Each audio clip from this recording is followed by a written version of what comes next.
Welcome to Disaster Preparedness, where you will learn about the hazards that can affect Auburn and the steps you can take to get prepared. My name is Tom Moreno. I'm a captain with the Valley Regional Fire Authority. I am also a member of Washington Task Force 1, which is the FEMA Urban Search and Rescue Team, and been deployed a couple of times on disasters, seen them firsthand. And what I wanted to do first was talk a little bit about philosophy, okay? We're going to talk about all the hazards that come up, but being prepared for a disaster is much like being prepared for a war. Know your enemy, know yourself, and know the difference between what brings you victory and what can bring you defeat. Because if you're defeated in a survival situation, disaster situation, what happens? There you go. You die. I don't think I'm being too melodramatic when I say that, because just think about your entire world changing. Your home, your business, everything that you hold dear to you is flat on the ground. Auburn, as we'll see a little bit later in a map that we have of the hazard area, is a hotbed of all things disaster-like. And if something happens here, we're going to get hit pretty hard. We're going to talk about a family disaster plan. We're going to teach you how to let all your family members know how and when to turn off the gas, electricity, things like that. And it's very simple. Okay?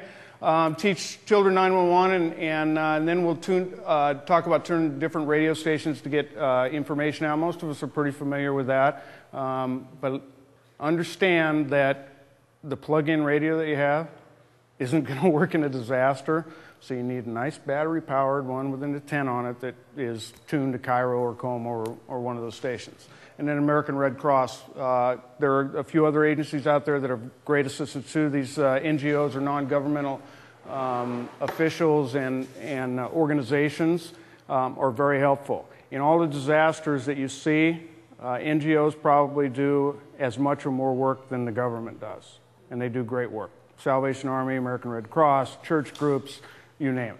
All right, for all hazards, and let me be clear on this, 72-hour, 3-day disaster kit is the bare minimum. You should be prepared with food, water, and shelter for a minimum of 72 hours, all right? Develop an emergency communication plan. The things you need to consider is that if you need to get a hold of somebody, family member, relative, friends, whomever, the best thing to do is have a contact point outside of the area. I have an old Marine buddy of mine that I call back in Virginia. Know your insurance, keep it up to date, really important stuff. Disasters, they're relatively unexpected. They are, up here, they are unexpected. So you have to be prepared beforehand. You're not going to have 2 weeks to go, okay, I need food, water, shelter for at least 3 days, right? Not going to happen. Disasters overwhelm professional emergency services. There are about 120 firefighters, uniformed personnel in around Auburn area that are available, but there are only 24 on shift. In a major disaster, those people are going to be so busy taking care of things, we're going to bypass homes that are burning. We're going to take care of the hospitals, the schools, the high occupancy buildings. Disaster effects likelihood in this region. Well, how likely? We've got fire hazards, drought, cyber terrorism, utilities, landslide, earthquake terrorism. They're all in the medium category. Low, volcano, lahar, transportation. And then up in the high, we've got severe weather and flooding. Our severe weather usually consists of 3 inches of snow when everybody freaks out and can't get up the hills, and all the people from Kansas and back east are laughing at us about our snowstorm. Other severe weather, we typically every year get a windstorm. High pressure flows to low pressure, right? And when it does, creates wind. And because of our mountains and the geography, the terrain around here, we tend to get it very severely, especially in the foothills and things like that. And a lot of other places, unlike the Northwest, don't have these big, tall Douglas firs all over the place. So, you know, we get typically these big rainstorms right before the windstorm. What does that do? Yeah, the ground gets like a sponge, soaks up all this water, gets real soft, and then the roots just let go with the wind, and boom, the trees start falling over. And boy, when they start falling, it's interesting. Here's the hazard map of the Auburn area. What we have here is flooding. You can see the overlays on here. 100-year flood, erosion, landslide, seismic, liquefaction, and look at the liquefaction area. See, I don't know a lot about electricity, but I know that it wants to go to the ground and eventually back to Bonneville or something, wherever. Well, water, like electricity, wants to go home too, and its home is the ocean. So it's going to go to the lowest point, and you're not going to stop it, and I'm not going to stop it, and they temporarily stop it with dams, and that's about it. But you get in the way of those things, it doesn't care, it has no conscience, all right? Okay, liquefaction, we talked about that, seismic area, you name it, it's there, and then the lahar. Anybody know how long we have if Mount Rainier goes and we have a big lahar and then a debris flow? Yeah, about 60 minutes. So, if that occurs, you need to get to the highest point, and these things are, like I said, they're relentless, they have no conscience, they just want to go downhill. It's all gravity, folks. Earthquakes.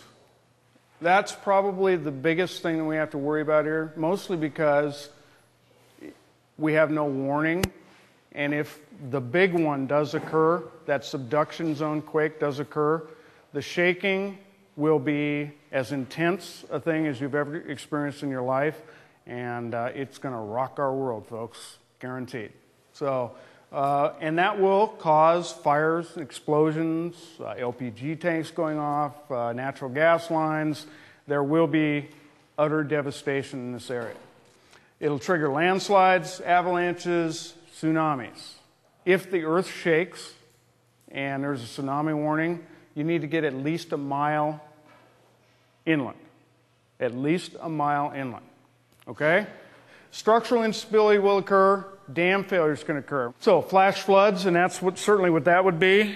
California faces the highest risk from earthquakes, followed by Washington, interestingly enough. Okay, we're going to show you a little earthquake video here. And this will show you what happens during a moderate earthquake. This is footage that they did in the lab. Okay, so this is a simulation. This is not real earthquake. All right, see how everything's shaking there? And it doesn't take long after the initial shaking for everything to fail, basically. Remember when I said your world was going to get rocked? If you're anywhere near those heavy filing cabinets, the water heater, and what happens to water heaters when they start rattling and rolling and falling on the ground? They can become missiles, because what's in them? Pressure, hot water, right? Steam, things like that. And then you get to the burn hazards too. So it's extremely important to make sure you strap your water heaters. And it's a pretty simple process. You go get yourself some either plastic or metal banding, screw them into the studs, wrap it around the hot water heater, screw it into the studs, and you're good to go. When I first started teaching these classes, I thought, you know, I could probably be a little bit better prepared myself. Not that I wasn't completely and totally prepared for everything, but I walk up into my son's bedroom, and, you know, his soccer trophies up here, and, you know, pictures up here, and heavy stuff up on the walls and shelves and things like that. And I thought to myself, you know what, he's sleeping, earthquake occurs, this stuff falls right on his head. So, what do? You either move the heavy stuff down low, and I would suggest that, but the important part is to make sure that things are either Velcroed, strapped, or glued down, all right? And that's impractical in a lot of cases, but especially in bedrooms, it's important because when people are sleeping, they can't react, right?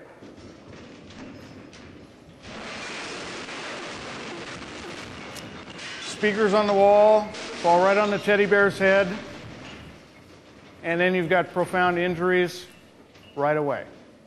Confidence turns into cockiness, and that's when you get lax and you think that you can handle all these things, and so it makes people less prepared.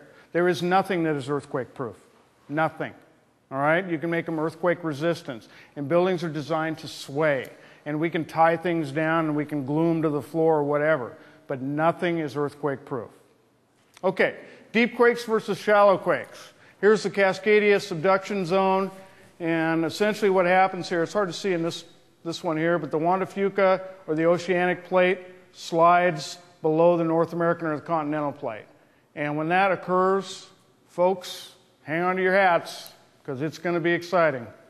All right? And you better be prepared for at least 72 hours, right? Food, water, shelter. Shallow quakes are very dangerous, obviously, because they're close to the surface. We get more profound shaking effect.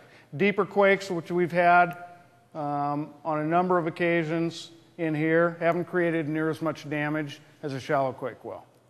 But you see what happens here, these stucco buildings right in here, all this cracking, stuff like that. Some of that may be structural, some of it may not be. Up here, a lot of chimneys and things like that. If you're in your home when an earthquake occurs, stay there. Drop, cover, and hold, right? When you crawl under something, what you are trying to do is find a void space. Okay, so that when the building falls on top of you, you will have a space that you can survive in. Drop, cover, and hold, and wait till the shaking stops. And then if you do decide to go outside, make sure you do it cautiously. People get killed all the time by falling debris. Here's what we want to do. That's a nice solid oak table up there. That will create a nice void space for you, nice solid oak pillar right there. These two youngsters are doing exactly the right thing. So are these. There is some controversy now with some folks out there about whether or not you dive under a desk or whether you go to an area in the home. If you look here, this is a corner. It looks like there's a door here. Corners are the strongest point of any structure. Okay, you got a lot of 2x4s, 2x6s coming together. Or bearing wall, something that holds the next floor or the roof up. Those are the strongest points in a structure, and so that's where you want to be. So you want to try and create yourself a survivable space, and that's why you get next to bearing walls, corners, doorways, and under heavy tables and desks. I've been in the firefighting business for a long time, and one of the things that happens when houses burn is the power lines that go to them fail and fall off. And if there's still power going through them, this is like a big dragon. And they'll pop cement and asphalt and dig holes and things. So you need to stay as far away from that stuff as absolutely possible. Stay low to the ground, cover your head. If you're outside, make sure you don't go near a building, okay? Because chimneys and walls, things fail. If you're driving, you know what? It says move away from the power lines. The power lines aren't the big fear here, because if you're in your car and a power line falls on it, you're okay. It wants to go to ground, right? It wants to go back to Bonneville, electricity does, right? So how's it going to get there? Goes through the vehicle, through the tires, rubber tires, and back to ground. Just so long as you don't step out of your vehicle, touching your vehicle and the ground at the same time, should be okay.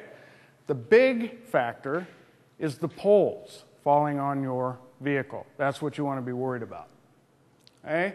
You don't want to be on overpasses or bridges, things like that. But I'm telling you, if you're trying to drive in an earthquake and you're on an overpass, it's just very hard because you have no idea. It feels like your wheels are wobbling right off the vehicle. Pull over and stop and be ready to walk. Yeah, that's why you have a kit in your vehicle. Liquefaction. That upper slide pretty much tells you what's going to happen in this area. The valley floor will turn to quicksand, okay? Because it's fill and it's sand from thousands of years of rivers pouring down and volcanoes and things like that coming down in this valley and depositing sand and soil and all sorts of things. U.S. is third in the world after Japan and Indonesia in number of active volcanoes. Yeah, we got lots of them right here in this state. Mount Rainier, Mount St Helens is the most famous one, Mount Baker, we can go on, the list is long.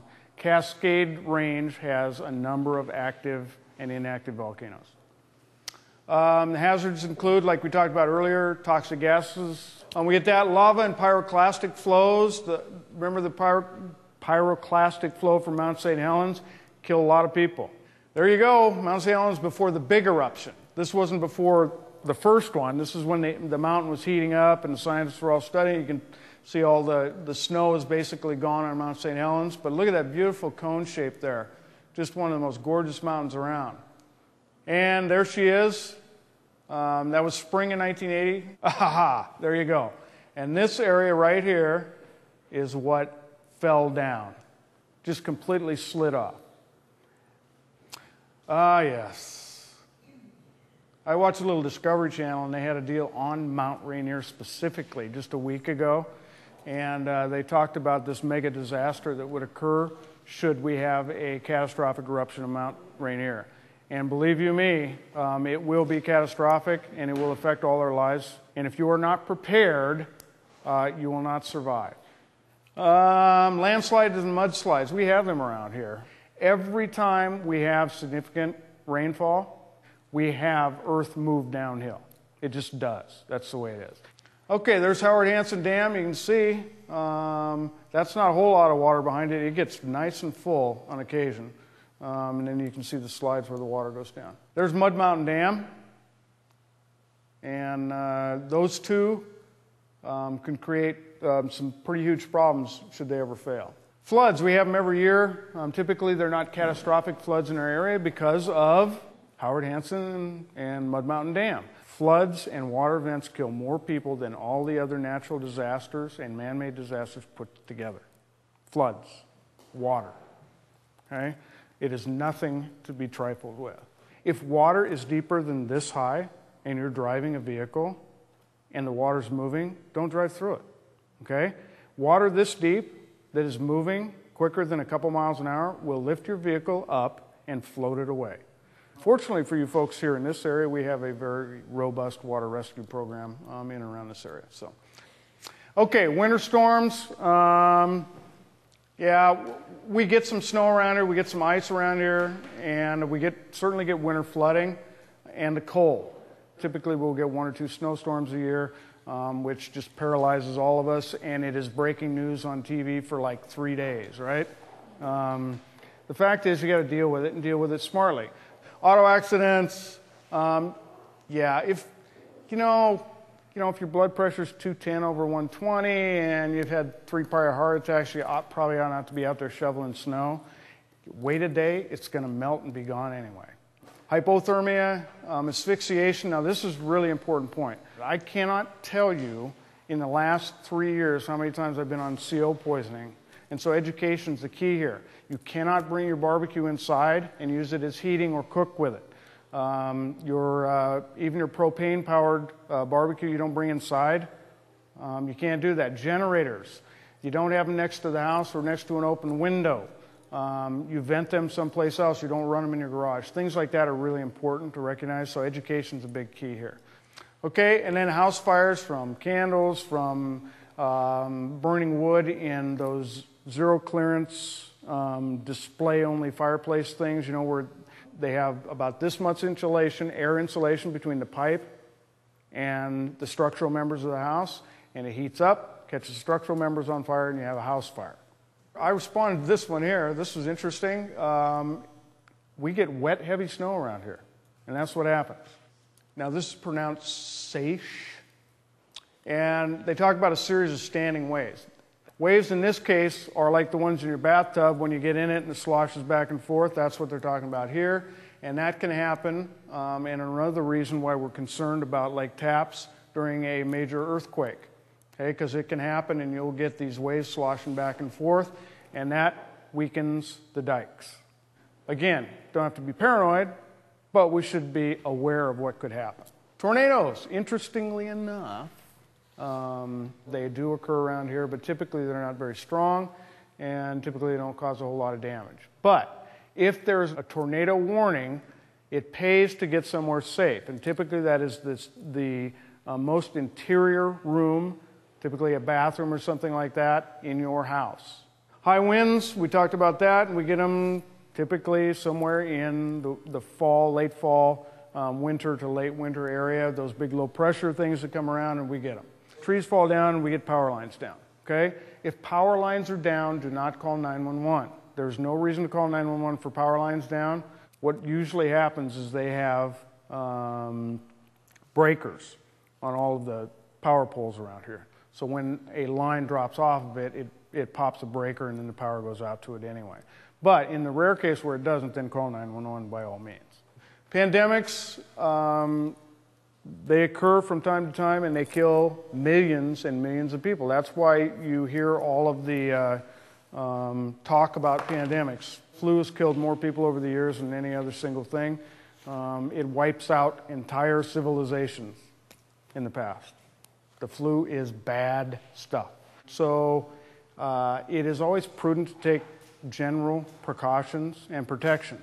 All right, we're gonna talk about what you can do around the home to make sure that you're secure first and then your neighbors are secure.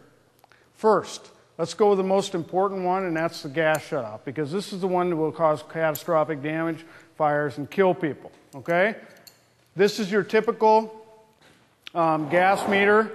You'll find this outside your house somewhere if you have gas. This is the simplest thing to do. It looks really intimidating, but it is not. It is attached to your house, and it has a valve on it, and it looks just like this right here.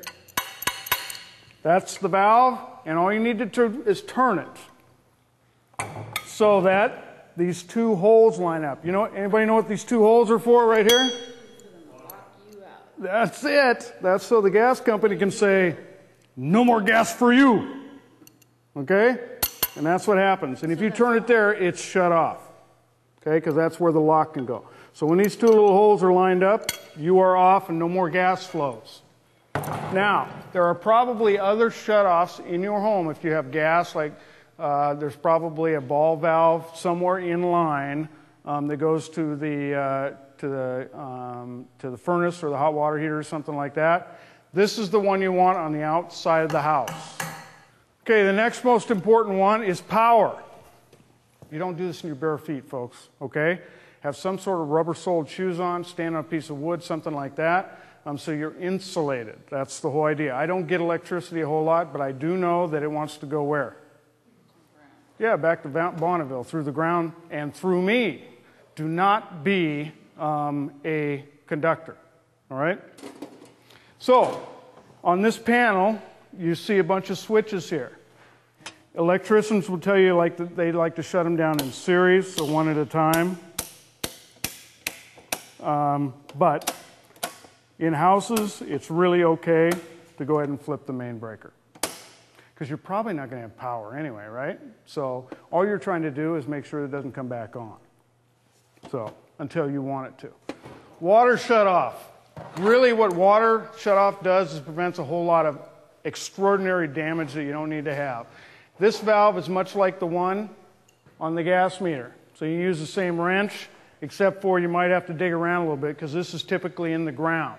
And where it usually is somewhere on the street side, okay? And it's got a meter on it that will be spinning wildly if you have a water leak. So what you want to do is take your handy-dandy crescent wrench, or a specialty wrench that you can get from the guy that sells all the disaster supplies, and turn it like that. Okay? This one has a lock on it too. With water shutoffs, you want this to be perpendicular to the pipe. All right, that means it's off. Now, we get to what I consider to be the most important thing, and that is personal and family preparedness. Here is my mobile disaster kit. I said 72 hours, right? Food, water, shelter. I'm not joking about this, folks, okay? This is serious, serious stuff, and you've got to be prepared to survive on your own for at least 72 hours. I would suggest a little bit longer than that. And items that you have available to you are limited only by the space you have. Food. Meals ready to eat. Good. Pass that around. That's the old style there. Not that great. The good part is you can go to just about any Army Navy store or surplus store or Dick's Sporting Goods or something like that, and you get the new kind. And these are really good. And Katrina, the first time I was introduced to these, because I'm an old dinosaur that ate sea rats when I was in the military, the cans, heavy stuff. These things are fantastic. And this may be the best of the bunch. Beef, chili, and beans. Make sure you're sleeping in your own tent. There. Shelter. Shelter can be as simple as a silver survival blanket or as intricate as a tent or some shelter you have in your backyard. Okay? I would recommend that you have something in your disaster kit that will keep you dry and warm for an extended period of time. Okay? And a decent tent doesn't cost that much. In your survival kit, I recommend a little pocket guide to survival. This is a good little guide. It costs like $1.95 at a sporting goods store. And it's got all sorts of neat information in it on all different things, wilderness survival too, but medical, how you build things, how you cook things, all sorts of different stuff. Protection from rain, hand warmers and foot warmers, chem lights, because they last a long time, waterproof matches. Okay, starting fires is very hard, especially in the beautiful Pacific Northwest. And I don't care if it's summer or winter. On the west side of the mountains, starting a fire is hard because everything's wet, okay? And I guarantee you, unless you've practiced it over and over and over again, you will not light a fire with the bowstring, okay? You will tear your hands up, you'll create blisters and blood and all sorts of stuff, but you won't get a fire started. Guaranteed, okay? The best way to get a fire started is with matches. And more matches. Here, pass this around. And folks, I know how much money's in here. Cash talks, credit cards in a disaster situation do nothing, okay? So it's always good to have a little bit of cash somewhere. Something that really works too is a nice multi-tool. And these things are worth their weight in gold, and they actually will shut off gas and do a bunch of things. It's got, you know, knives and screwdrivers and all sorts of neat stuff. Medication is really important, and so you should have an extra supply of medication in your disaster kit. It's really, really important, okay? First aid kit. They have canned first aid kits that you can buy, and you can pay a lot of money for them, or you can get yourself a little fish and tackle box like I did, and you load it up with the stuff that you might need, which isn't always bandages. You know, some lip balm, a little bit of Orgel or something like that. Stuff for poison oak and poison ivy and nettle stings. Bandages, chalk, rescue blankets, ponchos, harmonicas, yeah. You got to have something to keep yourself occupied.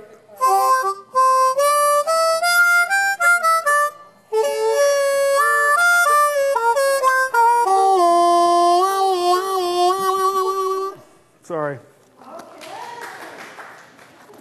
Okay. And you know what? Remember, if you have children, keeping them occupied is important. So in your disaster kit, you might have something, I don't know, a harmonica, anything to keep them occupied, because the stress level for them is going to be huge, okay? And they are dealing with things, and that's why I advise adults, you got to understand that panic does you no good. Not to mention, fear and panic is contagious, all right? If you're panicking, then they're going to panic, and you're going to panic. And it's, you know what? It is as contagious as a pandemic, okay? The fact of the matter is that in a disaster, you're going to see things that you would never, ever want to see in your entire life, and you have to be prepared for that also, psychologically, mentally, physically. I appreciate your attention tonight. Thank you very much, and you've been great. The City of Auburn Emergency Management Office encourages everyone to do their part to prepare for emergencies. Make a plan, build a kit, and get involved. We offer a variety of opportunities for you to learn more about preparedness. In addition to printed material, we offer disaster preparedness classes for your groups and organizations, including the Map Your Neighborhood program, designed to make your neighborhood safer. Finally, we offer Community Emergency Response Team, or CERT, training, which provides 24 hours of hands-on training in disaster preparedness and response, including fire safety and suppression, disaster medical operations, and light search and rescue. You can find more information on our website at www.auburnwa.gov/disaster, or you can call our office at 253-876-1925. We look forward to assisting you as you help make our city safer for everyone.